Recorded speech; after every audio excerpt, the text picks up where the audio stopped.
आज का question number है 91। तो 91 नंबर क्वेश्चन क्या बोल रहा है? If time constant of RL series circuit is 40 metre per second, how long does it take to discharge? क्या बोला क्वेश्चन? सॉल्यूशन देखते हैं।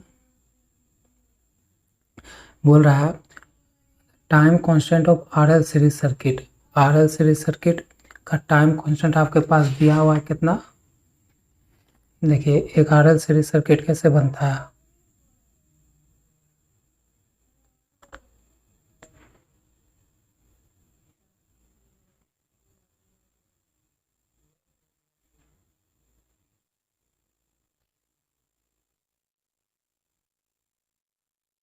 ये बैटरी हो गया, ये आर हो गया, ये एल हो गया। इसके अकॉर्डिंग वी आर, इसके लिए वोल्टेज वी एल, ठीक है। और ये आपका है स्विच। तो ये हो गया आर एल सीरीज सर्किट। तो इसका लिए जो आपके पास टाइम क्या है, टाइम कांस्टेंट, टाइम कांस्टेंट जिसको किससे हम रिप्रेजेंट करते हैं, टाउ से। वो आपको कितना दिया हुआ है? 40 मीटर सेकेंड दिया हुआ ना, एमएस दिया हुआ है, ठीक है। ये आपका टाइम कांस्टेंट। तो ये जब दे दिया है तो हम लोग एक फॉर्मूला जानते, तो बोल रहा है कि how long does it take to discharge, ये डिस्चार्ज होने में कितना समय लेगा। तो डिस्चार्ज होने में जितना ये चार्ज होगा उतना ही डिस्चार्ज होने में मिलेगा ये पूरा सर्किट।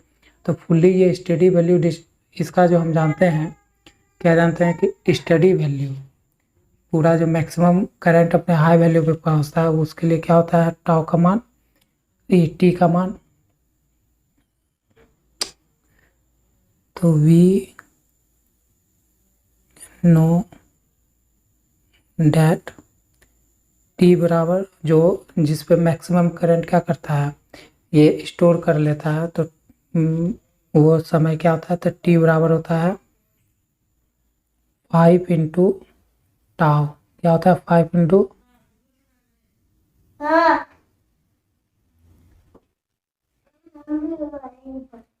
Into tau. तो टी बराबर 5 गुना में टाउ क्या होता है, 40। तो टी बराबर में हो जाएगा 20 मिनट सेकेंड।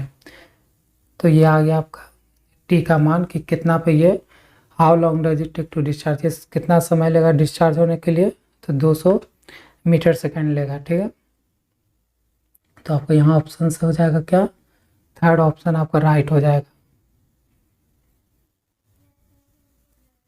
ठीक है। समझ में आया होगा ये सॉल्यूशन, बहुत छोटा सा, ताकि कितना, एक आरएल सीरीज सर्किट है, ठीक है, ये मैंने बना दिया। उसमें पूछ रहा था कि आपको टाउ का मान दिया हुआ था 40 minute second, how long does it take to discharge, कितना समय लेगा डिस्चार्ज होने में। तो हमको एक फॉर्मूला पता है कि मैक्सिमम जो करंट रीच, मतलब मैक्सिमम जो स्टेडी स्टेट वैल्यू होता है करंट का, वो उस पर समय का मान क्या होता है, ये होता है टी बराबर 5 टाउ।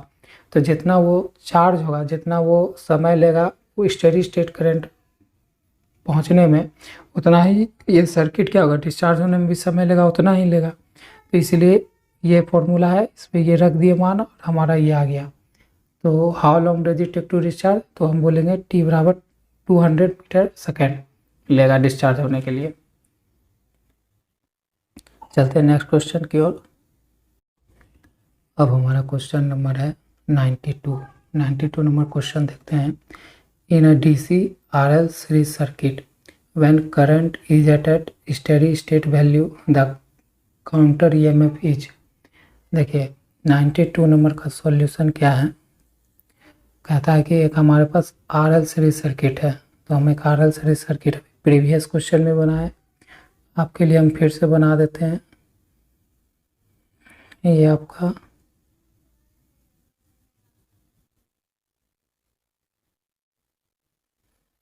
ये देखिए, ये आर है, ये एल है, ये प्लस है, ये माइनस है, ठीक है। तो ये RL सीरीज सर्किट है, इसमें करंट मान लेते हैं इस डायरेक्शन से इस डायरेक्शन में फ्लो हो रहा है। ये आपका स्विच है, ये आपका सप्लाई है, बैटरी मान सकते हैं, ठीक है। तो इसके अकॉर्डिंग, अच्छा सप्लाई है तो इसको सप्लाई है, तो यहाँ मान लेते हैं कि V दे रहे हैं वोल्टेज। तो इसके अकॉर्डिंग क्या हो जाएगा, यहाँ पर VR, इसके लिए क्या हो जाएगा VL होगा, क्योंकि सीरीज सर्किट है तो बहुत सीरीज में कंपोनेंट लगा हुआ है R और L। तो क्या हो जाएगा, वोल्टेज का डिवीजन हो जाएगा, डिवाइड हो जाएगा वोल्टेज VR और VL अकॉर्डिंग टू R और L के। तब देखिए तो इस केस में बोलता है कि when current is at steady state value, current अपने क्या है स्टेडी स्टेट वैल्यू पर है, तो काउंटर ईएमएफ आपको निकालना है कि काउंटर ईएमएफ का मान क्या होगा। तो देखिए, तो इसके लिए इसमें पूरा हम अगर KVL लगा दिए तो क्या हो जाएगा, V बराबर क्या निकलेगा, VR प्लस में VL। तो V बराबर क्या हो जाएगा,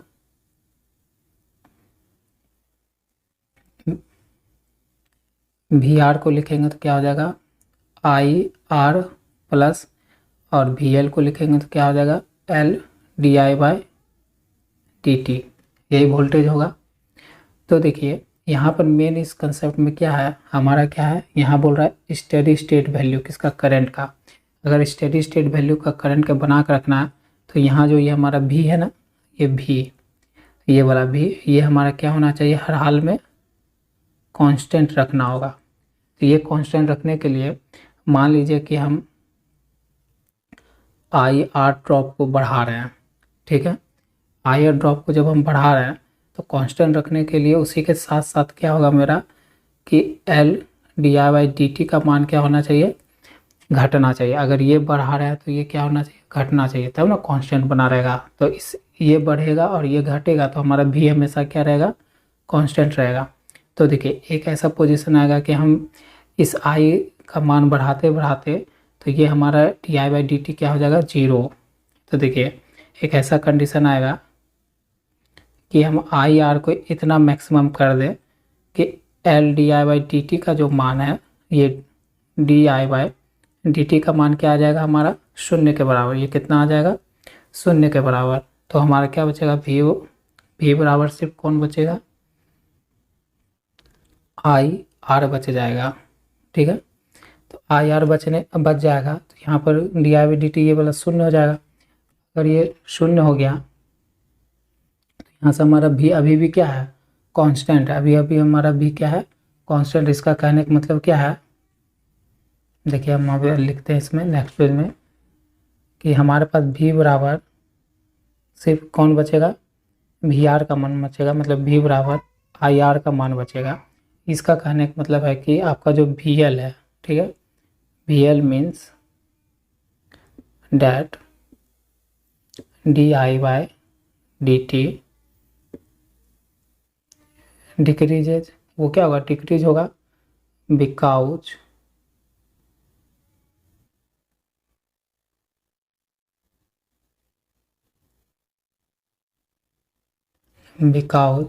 L इज कांस्टेंट। L यहाँ पर क्या रहेगा, कांस्टेंट रहेगा। इसलिए रिजल्ट के तौर पर हमारे पास क्या मिलेगा, रिजल्ट के तौर पर मिल जाएगा dI/dt इक्वल टू 0। अगर dI/dt इक्वल टू 0 हो जाएगा तो हम जानते हैं इंड्यूस ईएमएफ बराबर क्या होता है, फॉर्मूला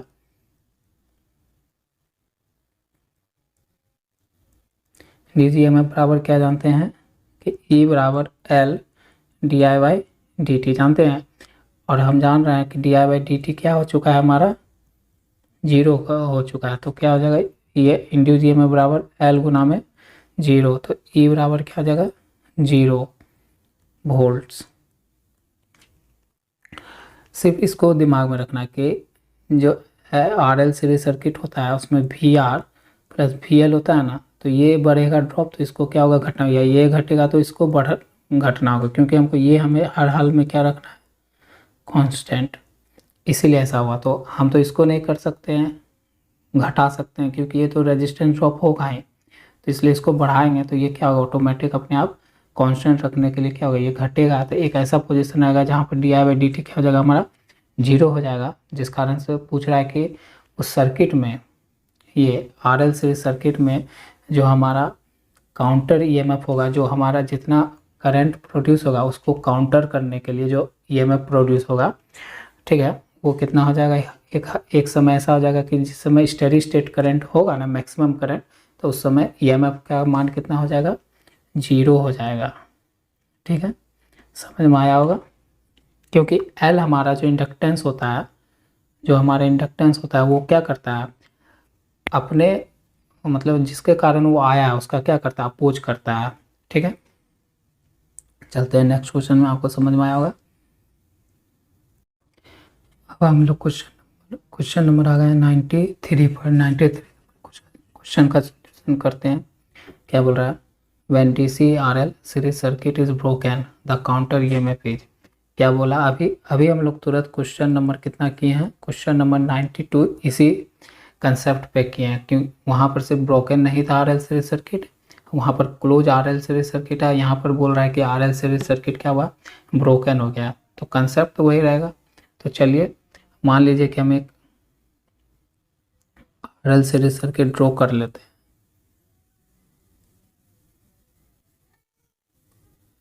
ये स्विच है, ये वोल्टेज है, प्लस माइनस है, ये करंट मान लीजिए कि आई बह रहा है, तो ये आर है, ये एल है, इसके अति में वोल्टेज वी आर है और इसके वी एल है फुल। ठीक है, तो बोलता है कि यहाँ पर जो हमारा आर एल सीरीज सर्किट वो टूट गया है, मतलब ब्रोकन हो गया। तो ब्रोकन मतलब क्या हो गया, ओपन बोल सकते हैं।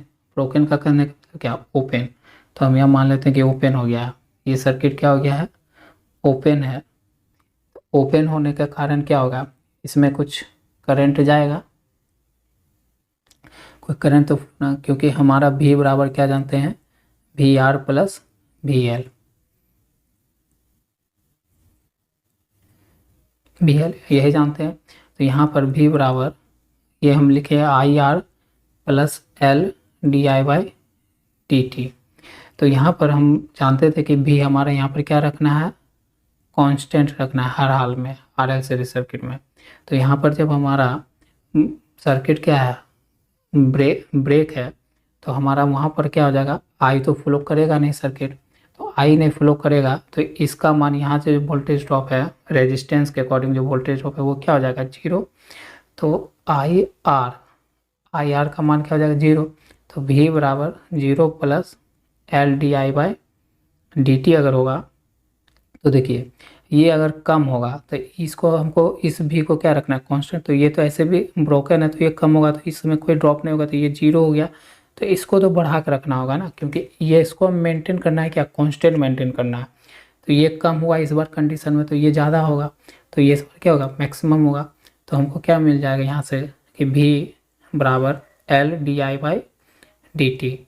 तो ये कितना मैक्सिमम होगा, इसका मान यही पूछ रहा है कि कितना। तो इससे जो ईएमएफ इंड्यूस होगा तो क्या होगा, तो 0 तो नहीं दिख रहा है, 0 के बराबर कुछ दिख रहा है, कुछ तो वैल्यू ये देगा ही। तो ये ख़त्म, वेरी स्मॉल नहीं, ये भी ख़त्म।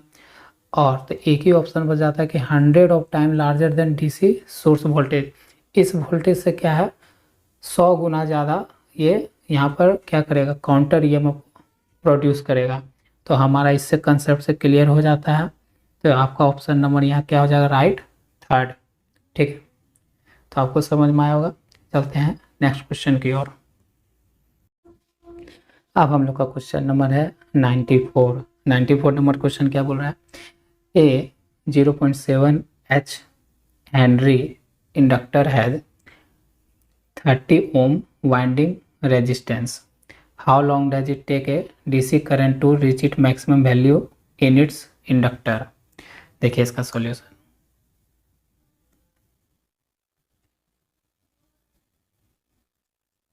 देखिए आपके पास एक इंडक्टेंस का मान दिया हुआ है 0.7 हेनरी, और उसके लिए रेजिस्टेंस का क्या मान है, 30 ओम। ठीक है, how long does it take to DC current to reach it maximum value. बोल रहा है कि वो कितना समय लेगा, how long does it take, मतलब कितना समय लगेगा डीसी करंट को अपने मैक्सिमम वैल्यू तक पहुंचने में, किसमें, इंडक्टर में। तो हम लोग जानते हैं इसके लिए मान क्या है इसके लिए, टाउ हमको चाहिए। तो क्योंकि हम लोग के पास फॉर्मूला क्या जानते हैं, मैक्सिमम में स्टेडी स्टेट करंट अगर मैक्सिमम वैल्यू पे पहुंचना चाहेगा तो उसके लिए टाउ का मान कितना होना चाहिए, 5 गुना नहीं, टी का मान कितना होना चाहिए, टी होना चाहिए 5 इंटू टाउ।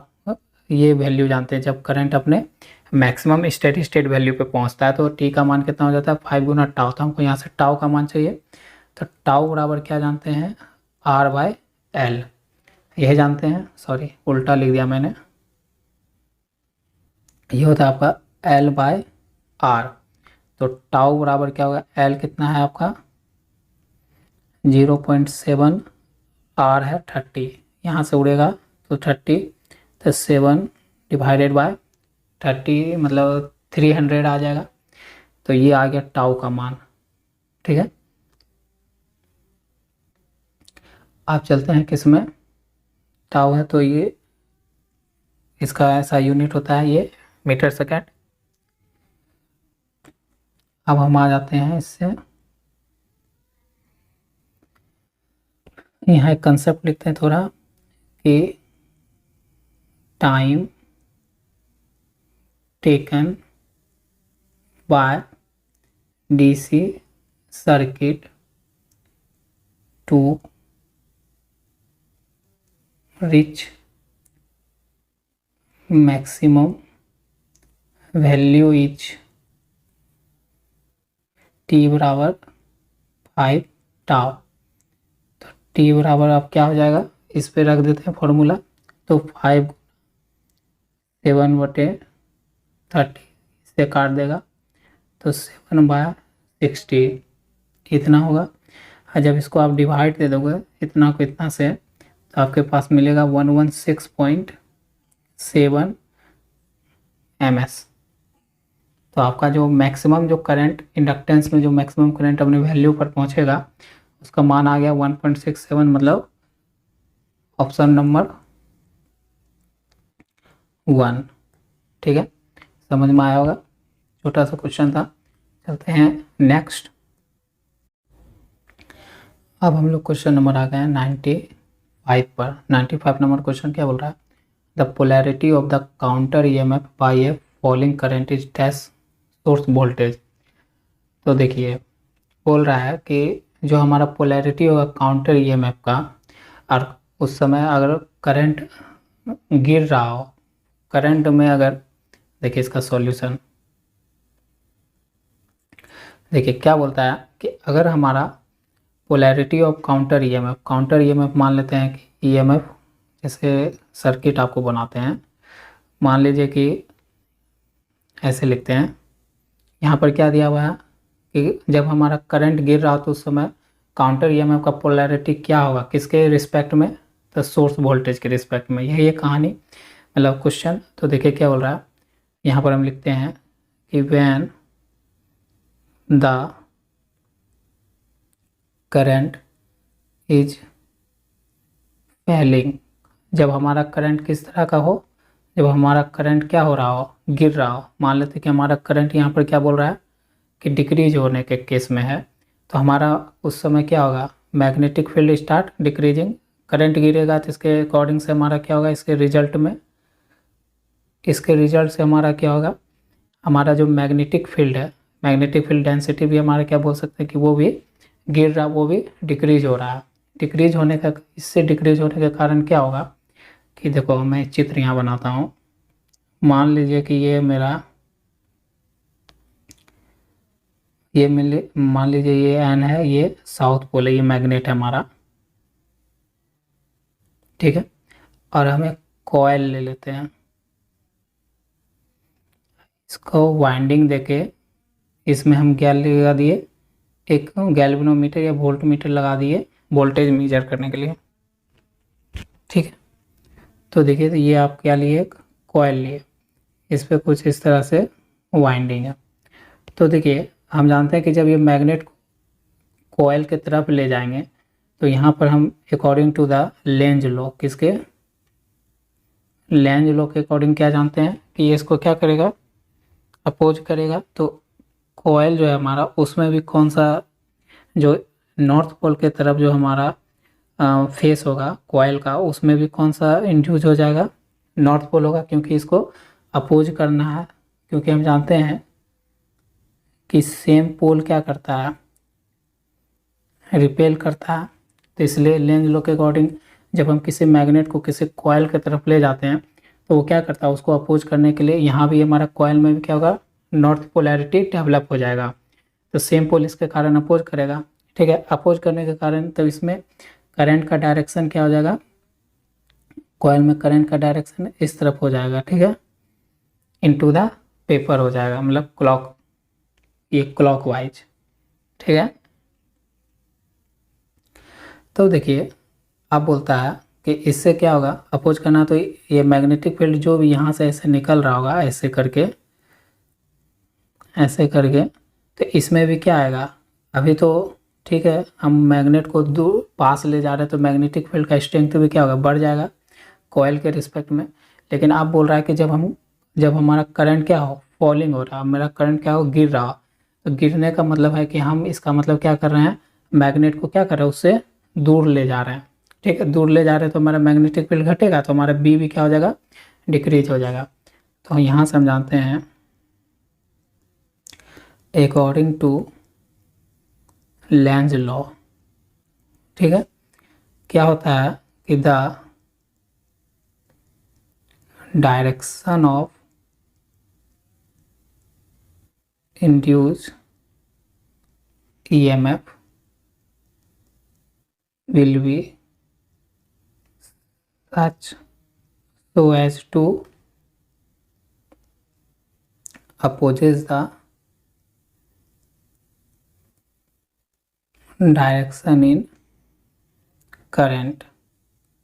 तो देखिए लेंज लॉ के अकॉर्डिंग क्या होगा, जो हमारा डायरेक्शन होगा इंड्यूस EMF का, इसमें जो भी वोल्टेज यहाँ पर जो भी वोल्टेज इंड्यूस होगा उसका डायरेक्शन इस तरह से होगा कि वो अपोज करेगा किसको, करंट के डायरेक्शन को, क्या करेगा वो, करंट के डायरेक्शन को, मतलब ये जो इसमें जो इंड्यूस वोल्टेज होगा ये, ठीक है, तो वो किसको करता है, जिसके द्वारा ये प्रोड्यूस हुआ है उसी का ना अपोज करता है। यही हम जानते हैं इंडक्टेंस का मतलब इंडक्टेंस L का मतलब यही होता है कि जिसके द्वारा वो आता है उसी का वो क्या करता है, विरोध करता है। तो यहाँ जो करंट आ रहा है, यहाँ पर जो वो EMF आ रहा है, इस करंट का क्या करेगा, विरोध करेगा, ठीक है। विरोध करते करते ये किसका दोस्त बन जाएगा, तब देखिए आगे चलते हैं। तो ये करंट का तो विरोध करेगा, लेकिन इस केस में क्या होगा, इसका एक नया दोस्त बन जाएगा। तो लिखेंगे तो ये किसके डायरेक्शन में आ जाएगा, विरोध करते करते, कि the direction of induce EMF will be such so as to add। देखिए वो करंट का तो विरोध करेगा, जिसके कारण जो वोल्टेज इंड्यूस होगा कॉइल में, वो करंट का तो क्या करेगा, करंट का क्या करेगा, जो करंट जिसके कारण आ रहा है उसका वो क्या करेगा, विरोध करेगा। लेकिन विरोध करते करते यहाँ जो सप्लाई वोल्टेज है इधर, ठीक है, ये जो सप्लाई वोल्टेज है इसके साथ ये इस तरह मान लीजिए इसका पोलैरिटी रहेगा, इससे इधर प्लस है इधर माइनस है, तो इसका विरोध करते करते मान लीजिए इसका भी पोलैरिटी क्या था, ऐसे था, माइनस प्लस था मान लीजिए। तो विरोध करते करते आप क्या हो जाएगा, नहीं इसका मान लीजिए प्लस और क्या था, माइनस, ठीक है। तो ऐसा विरोध करते करते ये क्या होगा, पोलैरिटी इसका भी चेंज हो जाएगा, क्या हो जाएगा, माइनस प्लस, मतलब दोनों का पोलैरिटी क्या हो जाएगा, नहीं सॉरी, इसका पोलैरिटी ऐड होगा ना, ऐड हमको करना है। तो यहाँ ऐड कब होगा, जब ये प्लस होगा और माइनस होगा। तो फर्स्ट केस में ये रहेगा ऐसे, माइनस प्लस रहेगा, मतलब सेम डायरेक्शन क्या हो गया, अपोज कर रहा है। लेकिन इसको कॉइल को अपोज करने के कारण जो कॉइल में वोल्टेज इंड्यूस होगा उसका पोलैरिटी क्या होगा, प्लस माइनस, मतलब अपोज होगा। तो क्या होगा, हम जानते हैं ना, प्लस माइनस क्या होता है, ऐड होता है। तो यहाँ पर हमारा क्या हो जाएगा, तब हमारा जो इंड्यूस EMF है और जो सप्लाई वोल्टेज है उसका जो डायरेक्शन होगा, पोलैरिटी होगा, वो क्या हो जाएगा, एक दूसरे के लिए एडिटिव टाइप का हो जाएगा। ऐड द वोल्टेज सोर्स के जैसा उसका कैसा हो जाएगा, उसका एडिटिव टाइप का नेचर हो जाएगा।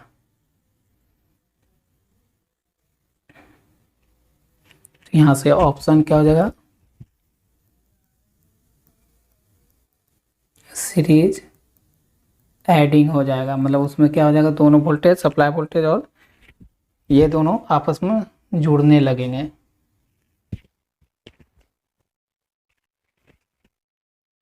समझ में आया होगा। तो चलते हैं, मिलते हैं आपसे अगले वीडियो में। आज के लिए बस इतना ही। थैंक यू वीडियो देखने के लिए।